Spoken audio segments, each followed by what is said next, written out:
Assalomu alaykum yurtdoshlar. Shvetsiya, Stokgolm, O'zbekiston.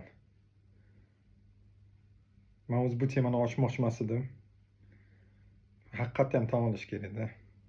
Men o'zi Barsani muxlisiman. Yoshligimdan Messini yaxshi ko'raman.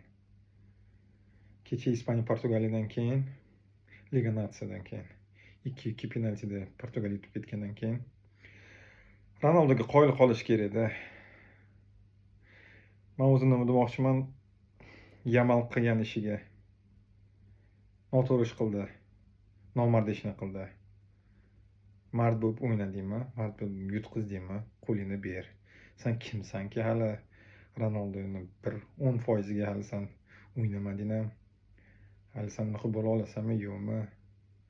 Ronaldo bilan Messi 16 yildan beri o'ynaydi.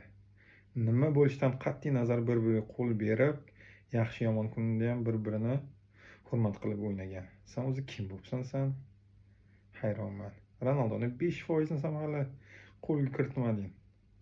O'ynayotgan bo'lsang, 1 yildan beri yaxshi o'ynayapsan. Ronaldo legenda u.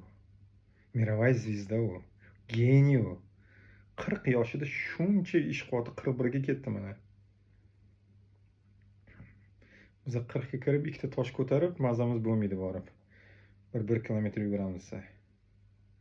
U sborda основныйga tushyapti. U o'ynagan klublar, Juventus, endi Madrid, Manchester, mana Al Nassrda. Bu kim bo'libsan sen? O'zim hayronman senga, Yamal. Mard bo'lib o'ynadingmi? Mard bo'lib yutqizdingmi? Mard bo'lib ketgan. Qo'lingni bundoq qilib ketmasdan, qo'l bermasdan. Bo'lmasa o'ynamagin. Xayr.